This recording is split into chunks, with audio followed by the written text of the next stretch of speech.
This segment brought to you by the Kansas Soybean Commission, the Soybean Checkoff, progress powered by Kansas farmers. Welcome back to Farm Factor and the Kansas Soybean Update.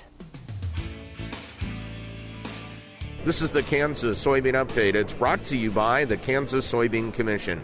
The Soybean Checkoff, progress powered by Kansas farmers.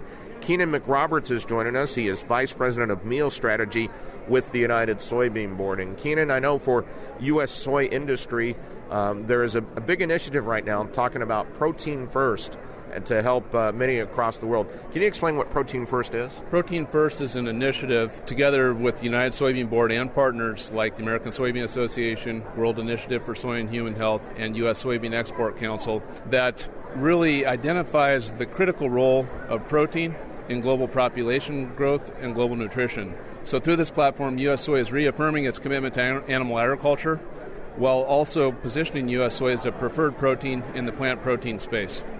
Because there is demand for that throughout the world as well. Yeah, that's right. So really, global demand for protein is driven by what is currently a supply-demand gap in emerging economies, and that growth is going to continue over time.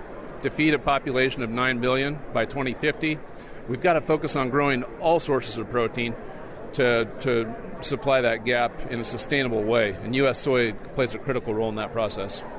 And that relationship with animal agriculture, as you said, growing the protein across the world, you have to have that relationship. Yeah, absolutely. As economies grow, growing middle class, the increase in consumption of animal-sourced protein is a key part of protein demand growth.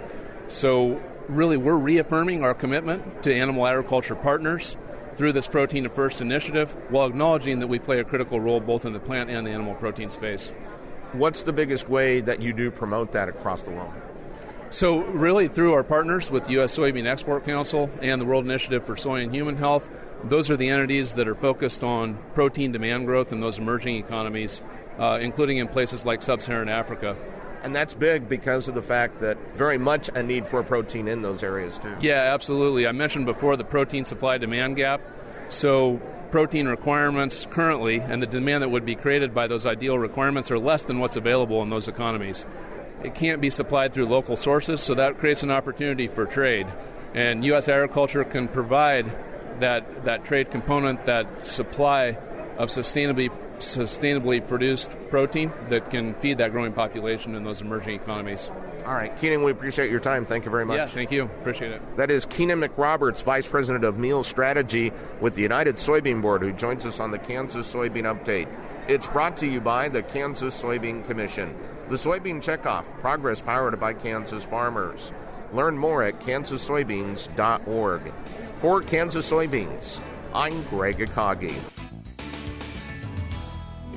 After the break, Dwayne talks with the Mexican consulate out of Kansas City about the role it plays for Kansas ag businesses.